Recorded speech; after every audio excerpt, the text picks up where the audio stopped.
Hello বন্ধুরা, সবাইকে স্বাগত জানাই স্টাডি সাকসেস কোচিং সেন্টারে।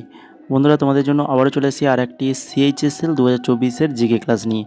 তো ক্লাস শুরু করার প্রথমেই বলি যে ব্যাকগ্রাউন্ডে তোমরা হয়তো নয়েজ পাচ্ছ, নয়েজ পেতে পারো, কেননা আমাদের বাড়ির 3 দিকে মাইক বাজছে। মানে 3 দিকে, একদিকে মনসা পুজো, একদিকে গঙ্গা পুজো, একদিকে অর্কেস্ট্রা চলছে ক্লাবের। তো এইরকমই চলছে। তো তার মাঝে আমি তোমাদের জন্য ক্লাসটা রেডি করছি। ঠিক আছে, যতটা কম নয়েজ তোমাদের আসে সেই ব্যবস্থা করেছি। তো একটু আধটা নয়েজ আসতেই পারে, ঠিক আছে। তো সেটা দিকে ইগনোর করবে সেটাকে। ক্লাসটা কী হচ্ছে সেই কোশ্চেনগুলো অ্যান্সার ভালো করে মন দাও। তো আজকে আমরা যেটা আলোচনা করব 10/7/2024 থার্ড শিফট, 10/7/2024-এর থার্ড শিফটে যে এক্সামটা হয়েছিল সিএইচএসএল-এর, তো সেই কোশ্চেনগুলো নিয়ে আলোচনা করব। তো তার আগে তোমরা যারা এমটিএস প্রিপারেশান নিচ্ছ, তো তোমাদের জন্য এই 4খানা পিডিএফ কিন্তু খুবই হেল্পফুল হবে এবারের এক্সামের জন্য। কারণ এখানে আমরা জিকে, কারেন্ট অ্যাফেয়ার্স, স্ট্র্যাটেজিকে এবং ইংলিশ নিয়ে এই পিডিএফটা তৈরি করেছি। এই পিডিএফের ডেমো তোমরা আমাদের টেলিগ্রামে পেয়ে যাবে, আর এর ডেমো ভিডিও আমি বানিয়ে দিয়েছি। তো সেটার লিঙ্ক তোমরা ডেসক্রিপশানে পেয়ে যাবে, সেখান থেকে ডেমো পিডিএফ কীরকম তৈরি হয়েছে তো সেটা দেখতে পারবে, ঠিক আছে। আর যারা অন্যান্য যে কোনো এক্সাম যদি প্রিপারেশান নাও, তাহলে তোমরা শুধুমাত্র জিকে এমটিএস যদি না প্রিপারেশান নিচ্ছ, শুধুমাত্র যদি অন্য কোনো এমটিএস ছাড়া অন্য কোনো এক্সাম প্রিপারেশান নিচ্ছ, আরআরবি বলো বা অন্যান্য যে কোনো এক্সামের জন্য, তো তার জন্য জিকে পিডিএফটা কিন্তু তোমাদের জন্য হেল্পফুল হবে। কারণ এখানে 6200 এমসিকিউ রয়েছে, তার সঙ্গে এখানে এক্সট্রা ডিটেলস কিন্তু প্রচুর দেওয়া রয়েছে। কোশ্চেনগুলোতে এক্সট্রা ডিটেলস দিয়ে আলোচনা করা রয়েছে, তার জন্য জিকে পিডিএফটা হেল্পফুল তোমাদের জন্য প্রত্যেকটা এক্সামের জন্য, ঠিক আছে। তো এই 4খানা পিডিএফ যদি নাও তাহলে 199 টাকা পড়বে, আর যদি একটা জিকে পিডিএফ নাও তাহলে 149 টাকা পড়বে। তো তার জন্য কী করতে হবে না, এই 6294528484 এই নাম্বারে তোমরা কিন্তু হাই লিখে মেসেজ করো, হোয়াটসঅ্যাপে হাই লিখে মেসেজ করবে, তার পরবর্তী স্টেপ আমরা জানিয়ে দেবো, ঠিক আছে। তো এখন দেখো আজকের ক্লাসের প্রথম কোশ্চেন কী রয়েছে, নিম্নলিখিত কোন বছরে গণপরিষদ হিন্দি সংস্করণে জাতীয় সঙ্গীত গৃহীত হয়েছিল? গণপরিষদ হিন্দি সংস্করণে জাতীয় সঙ্গীত গৃহীত হয়েছিল, সেটা কোন বছর অর্থাৎ কোন সালে? বলো দেখি, পারবে? এটা আশা করি সবাই পারবে, কেননা এখানে খুবই সহজ কোশ্চেন। 1950 সালে গৃহীত হয়েছিল।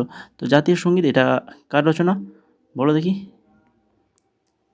এটা হচ্ছে আমাদের রবীন্দ্রনাথ ঠাকুর কর্তৃক 1911 সালে বাংলা ভাষায় রচিত হয়েছিল। ভারতের জাতীয় সঙ্গীত জনগণ মন 24শে জানুয়ারি 1950 তারিখে সংবিধান সভা দ্বারা হিন্দি সংস্করণে গৃহীত হয়েছিল। দুটো সাল ভালো করে মনে রাখো, ইম্পর্টেন্ট রয়েছে। তারপরে দেখো 2 নম্বর কোশ্চেন, ভারতের বৃহত্তম ফুটবল স্টেডিয়াম কোথায় অবস্থিত? আমাদের ভারতের বৃহত্তম ফুটবল স্টেডিয়াম এটা কোথায় রয়েছে? না, এটা রয়েছে আমাদের কলকাতায় রয়েছে। তার নাম কি রয়েছে? না, তার নাম হচ্ছে বিবেকানন্দ যুব ভারতী ক্রীড়াঙ্গন। তারপরে দেখো 3 নম্বর কোশ্চেন, ক্রিকেট পিচের মান পরিমাপ কি? এই যে ক্রিকেট যে খেলা হয়, তো সেই ক্রিকেট পিচের মাপটা কতটা? তো সবাই তো জানে 22 গজ, তাই কি না? 22 গজের হয়, পিচ হয়ে থাকে।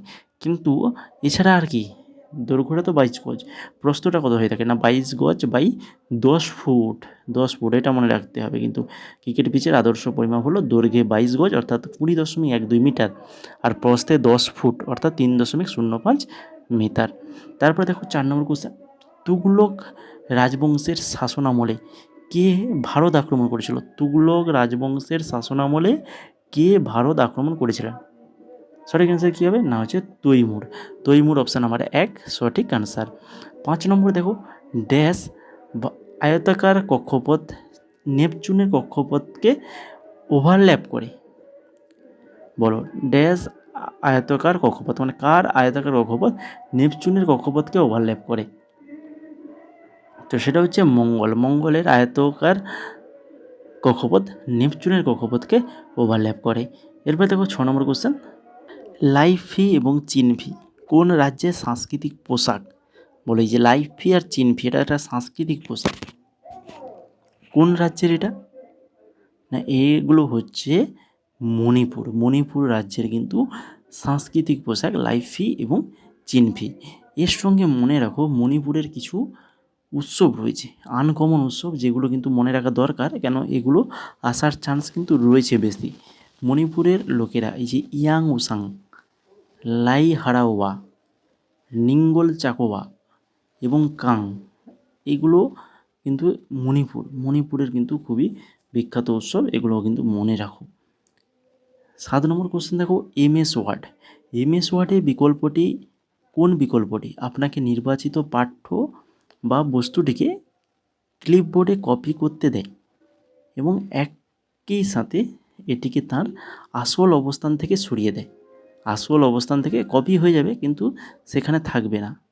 বলো, কোনো একটা ওয়ার্ড লিখেছো, তো সেখানে কোন কিটা আমাদের পেস্ট করতে হবে? এখানে কপি হবে কিন্তু সেখানে থাকবে না, তো সেটা হচ্ছে কাট করলে কিন্তু সঙ্গে সঙ্গে কপি হয়ে যায়, আর যেখানে লেখাটা থাকে সেখান থেকে কিন্তু সেই লেখাটা উড়ে যায়, তাই কি না?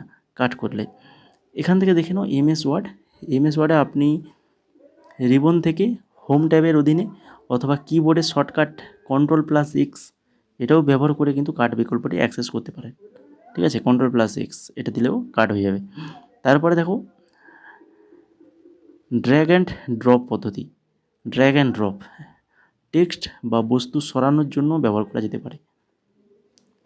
এরপরে দেখো 8 নম্বর কোয়েশ্চেন, ভারতের জাতীয় সমীক্ষা 2022 অনুযায়ী ভারতের সাক্ষরতার হার কত?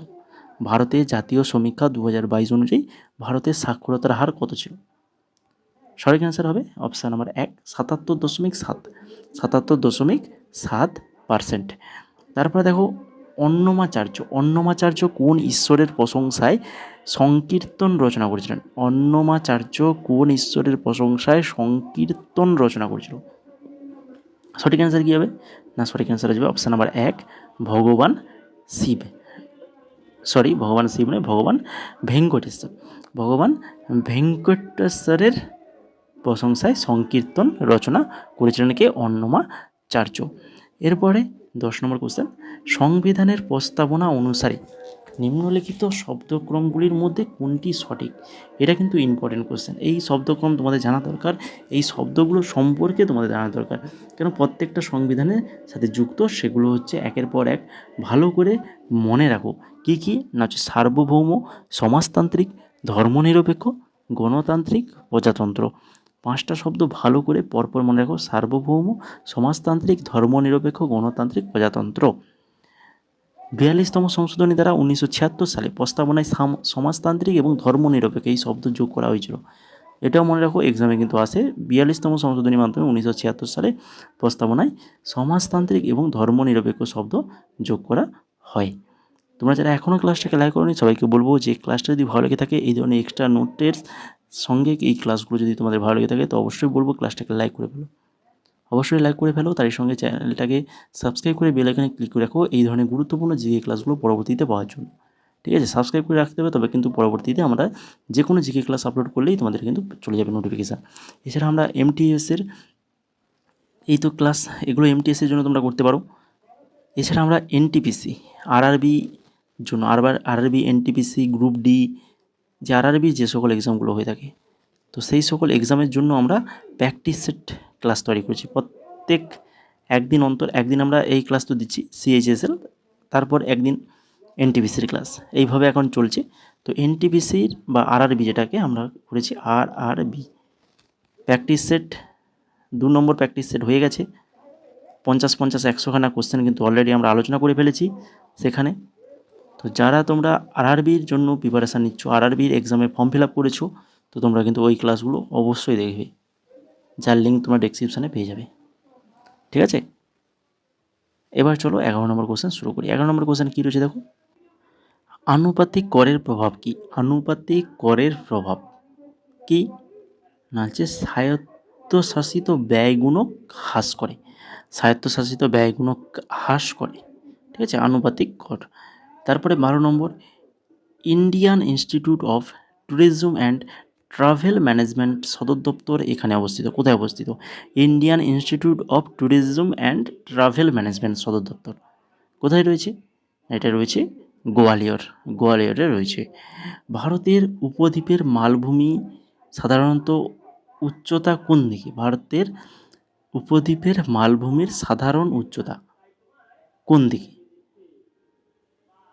পশ্চিম থেকে পূর্ব দিকে।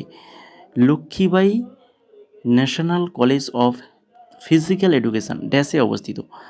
Lakshmibai National College of Physical Education এটা কোথায় রয়েছে? না, এটা রয়েছে তিরুবনন্তপুরম, কেরালা। কেরালার তিরুবনন্তপুরমে রয়েছে। 15 নম্বর কোশ্চেনটা দেখো। 15 নম্বরের এখানে আমাদেরকে ম্যাচ করতে হবে। দুটো লিস্ট দিয়ে দিয়েছে, তো সেই দুটো লিস্ট আমাদেরকে এখানে ম্যাচ করতে হবে। কিভাবে ম্যাচ করবে দেখো। প্রথমে 1 নম্বরে কী রয়েছে? National manufacturing policy. এটা কত সাল? এটা হয়ে যাবে কত সাল? অপশান নাম্বার সি, 2011 সাল, 11 সালে। তারপরে দেখো মেক ইন ইন্ডিয়া ইনিশিয়েটিভ।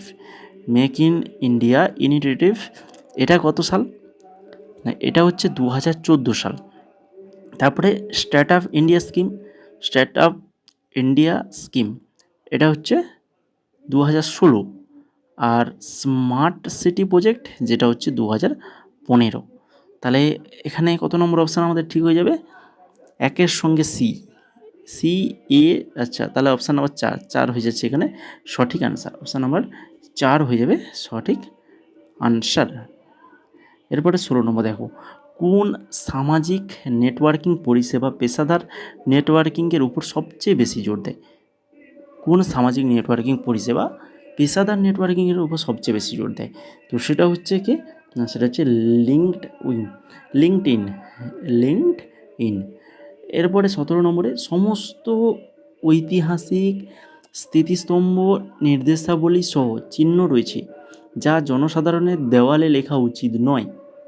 প্রদত্ত বিবৃতি কোন মৌলিক কর্তব্যের সাথে যুক্ত সম্পর্কিত হলো? এই যে মৌলিক কর্তব্যগুলো, যেটা আমাদের মৌলিক কর্তব্য, মানে আমাদের প্রয়োজন, অবশ্যই কর্তব্য আমাদের করা উচিত, ঠিক আছে। যে সমস্ত ঐতিহাসিক স্মৃতিস্তম্ভ নির্দেশাবলী সহ চিহ্ন রয়েছে যা জনসাধারণের দেওয়ালে লেখা উচিত নয়, ঠিক না, আমাদের দেওয়ালে লেখা উচিত নয়। এটা মৌলিক কর্তব্য। কোন মৌলিক কর্তব্য? তো এটা হচ্ছে সরকারি সম্পত্তি রক্ষা করা, সরকারি সম্পত্তি রক্ষা করা এবং হিংসা পরিহার করা, এরই মধ্যে রয়েছে। সরকারি সম্পত্তি এটা কিন্তু রক্ষা করা আমাদের ভারতের প্রত্যেকটা নাগরিকের কর্তব্য কিন্তু, ঠিক না। 18 নম্বর দেখো। 2021 সালের জুলাই মাসে কোন রাজ্য সরকার রাজ্যের উপজাতি এবং আদিবাসী সম্প্রদায়ের ধর্ম, সংস্কৃতি এবং ঐতিহ্য রক্ষা ও সংরক্ষণের জন্য একটা স্বাধীন বিভাগ গঠনের ঘোষণা করেছিলেন? 2021 সালে। কোন রাজ্য? না, সেটা হচ্ছে আসাম রাজ্য। নিম্নলিখিতদের মধ্যে কে ভারতীয় চলচ্চিত্র জগতের একজন কোরিওগ্রাফার বলেছে কিন্তু, ঠিক আছে। তো তিনি হচ্ছেন কে? না, তিনি হচ্ছেন প্রভুদেবা একজন কিন্তু কোরিওগ্রাফার। বাকি যারা রয়েছেন দেখো। অনু মালিক, যিনি ভারতীয় চলচ্চিত্র জগতের একজন সঙ্গীত পরিচালক এবং গায়ক। প্রীতম একজন সঙ্গীত সুরকার এবং রেকর্ড প্রযোজক, যিনি বলিউডে তার কাজের জন্য পরিচিত। এছাড়া অরিজিৎ সিং, সবাই চেনে অরিজিৎ সিংকে। একজন সাধারণ মানুষ, কিন্তু তিনি একজন গায়ক, প্লেব্যাক গায়ক এবং সঙ্গীত প্রোগ্রামার। 20 নম্বর কোশ্চেন দেখো। কোন অপ্রয়োজনীয় অ্যামিনো অ্যাসিড ফেনাইলেনাইল হাইড্রোক্সিলেস দ্বারা অনুঘটক বিক্রিয়ায় ফেনিলেলানিনের হাইড্রোক্সিলেশন দ্বারা সংশ্লেষিত হয়? ঠিক আছে, নামগুলো একটু দেখবে। এটা সঠিক অ্যান্সার কী যাবে? সঠিক অ্যান্সার হয়ে যাবে অপশান নাম্বার 3, টাইরোসিন হয়ে যাবে সঠিক আনসার। 21 নম্বর। গুরু নানক দেবজির জন্মদিন স্মরণে গুরুপুরব পালন করা হয়। কার জন্মদিন? না, হচ্ছে গুরু নানক দেবজির। তো তিনি হচ্ছেন শিখদের ড্যাশ গুরু। তাহলে গুরুপুরব এটা কাদের, কোন ধর্মের? না, শিখদের পালন করা হয় গুরু নানকের জন্মদিন হিসেবে। তো শিখদের ড্যাশ গুরু ছিলেন এই গুরু নানক দেব শিখদের কত নম্বর গুরু? সঠিক অ্যান্সার কী হবে? না, হচ্ছে প্রথম গুরু। শিখদের প্রথম গুরু হচ্ছে গুরু নানক দেবজি। 22 নম্বর কোশ্চেন দেখো। এপ্রিল 2022 সালে ভারতের প্রধান বিচারপতি এন ভি রমন্না বিভিন্ন সংস্থাকে এক ছাতার নিচে আনার জন্য একটা ইন্ডিপেন্ডেন্ট আমব্রেলা ইনস্টিটিউশন গঠনের সুপারিশ করেছিল। নিম্নলিখিত কোন সংস্থাগুলিকে তিনি এই ছাতার আয়তায় আনার পরামর্শ দিয়েছিলেন? কোন সংস্থাগুলোকে? এই যে সংস্থাগুলো দেখতে পাচ্ছ, তো সেটা হচ্ছে ইডি, সিবিআই এবং এসএফআইও। কে এই ইডি, এই যে প্রত্যেকটা সিবিআই, এসএফআইউ, প্রত্যেকটা সম্পর্কে একটু দেখে নাও। CBI, Central Bureau of Investigation, এটা হচ্ছে ভারতের প্রধান তদন্তকারী সংস্থা।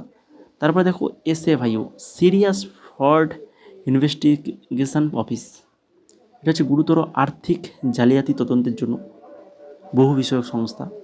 আর হচ্ছে ইডি, ইডি হচ্ছে এনফোর্সমেন্ট ডিরেক্টরেট, অর্থ মন্ত্রণালয়ের রাজস্ব বিভাগের অধীনে একটি বিশাসিত আর্থিক তদন্ত সংস্থা। তো আমাদের রাজ্যে ইডি সিবিআই তো অনেক ছুটাছুটি হয়েছে, আমরা রিসেন্ট মানে অনেকবার দেখেছি, খবরে কাগজ খুললেই খবরে চালালেই শুধু ইডি সিবিআই এর বাড়িতে যাচ্ছে তার বাড়িতে যাচ্ছে, তাই কি না? এই রিসেন্ট কয়েকদিন এখনও বন্ধ রয়েছে, তো আবার যে কোনো মুহূর্তে আবার ইলেকশন এলে এরকম আবার শুরু হয়ে যাবে। তো 23 নম্বর কোশ্চেন দেখো এখন, একটি প্রোটন দ্রাবক জলে দ্রাব্য অক্সিজেন পরমাণুর সাথে বন্ধন তৈরি করে একটি ড্যাশ হাইড্রোনিয়াম আয়ন তৈরি করে। একটি প্রোটন দ্রাবক জলে দ্রাব্য অক্সিজেন পরমাণুর সাথে বন্ধন তৈরি করে একটা ড্যাশ হাইড্রোনিয়াম আয়ন তৈরি করে। কী হবে সঠিক অ্যান্সার? না হচ্ছে একটা ত্রিকোণ পিরামিডাল হাইড্রোনিয়াম আয়ন তৈরি করে। তারপরে দেখো 24 নম্বর, 1930 সালে শুরু হওয়া কোন গুরুত্বপূর্ণ ঘটনাটি ভারতীয়দের স্বাধীনতার জন্য অহিংস আন্দোলনের যোগদানের জন্য অনুপ্রাণিত ও সংগঠিত করতে গুরুত্বপূর্ণ ভূমিকা পালন করেছিল? 1930 সালে কোন আন্দোলন? না সেটা হচ্ছে লবণ সত্যাগ্রহ। এই লবণ সত্যাগ্রহ 1930 সালে মহাত্মা গান্ধী কর্তৃক কিন্তু শুরু হয়েছিল একটা অহিংসা আন্দোলন শুরু করা হয়েছিল, স্বাধীনতা সংগ্রামের একটি গুরুত্বপূর্ণ ঘটনা ছিল। লাস্ট কোশ্চেন আজকের ক্লাসের 25 নম্বর কোশ্চেন, ড্যাশকে মরণোত্তর ভারতের দ্বিতীয় সর্বোচ্চ বেসামরিক পুরস্কার 2023 সালে পাবলিক অ্যাফেয়ার্সের ক্ষেত্রে পদ্মবিভূষণ প্রদান করা হয়েছিল। 2023 সালে পদ্মভূষণ পাবলিক অ্যাফেয়ার্সের ক্ষেত্রে মরণোত্তর পদ্মবিভূষণ দেওয়া হয়েছিল। কাকে দেওয়া হয়েছিল? না তিনি হচ্ছেন মুলায়ম সিং যাদব। তো আমরা যে এমটিএসের পিডিএফগুলো তৈরি করেছি, যেখানে স্ট্র্যাটেজিকে যে পার্টটা রয়েছে সেখানে 14খানা টপিক থেকে পার্ট রয়েছে, 14খানা টপিক থেকে মানে গুরুত্বপূর্ণ নোটস দেওয়া রয়েছে। তার মধ্যে কিন্তু এই পদ্মভূষণ মানে পদ্মের যে এক্সাম মানে এইগুলো পুরস্কার হয়, পদ্মভূষণ, পদ্মবিভূষণ, পদ্মশ্রী, প্রত্যেকটা সেখানে কিন্তু নোটসে দেওয়া রয়েছে। তো ফুল পিডিএফ 4টা পিডিএফ নিয়ে নিলে তোমরা কিন্তু পুরো 2025-এর যে জিকেটা, প্রত্যেকটা এক্সামের জন্য কিন্তু জিকে কিন্তু তোমরা কিন্তু কমপ্লিট করতে পারবে আমাদের পিডিএফগুলো থেকে। তাই যদি এই 4খানা পিডিএফ নিতে চাও তো অবশ্যই এই যে হোয়াটসঅ্যাপ নাম্বারে তোমরা মেসেজ করো, যার মূল্য রয়েছে মাত্র 199 টাকা, ঠিক আছে? যেটা তোমরা এই শুধু জিকের পিডিএফ যদি কোথাও নিতে চাও, এই 6200 প্লাস এমসিকিউর এক্সট্রা ডিটেলসের সঙ্গে এই 199 টাকায় কোথাও পাবে না। আমরা 4খানা পিডিএফ দিচ্ছি সেখানে 199 টাকায়, ঠিক আছে? তো যদি নিতে চাও হোয়াটসঅ্যাপ করো। আর আজকের ক্লাসটা যদি ভালো লেগে থাকে তো অবশ্যই সবাইকে বলবো ক্লাসটাকে লাইক করে ফেলো, তার সঙ্গে বন্ধুদের মাঝে শেয়ার করো। তোমাদের যে সকল বন্ধুরা এই সকল এক্সামের জন্য প্রিপারেশান নিচ্ছে তাদের সঙ্গে চ্যানেলটাকে সাবস্ক্রাইব করে বেল আইকনে ক্লিক করে রাখো এই ধরনের গুরুত্বপূর্ণ জিকে ক্লাসগুলো রেগুলার পাওয়ার জন্য।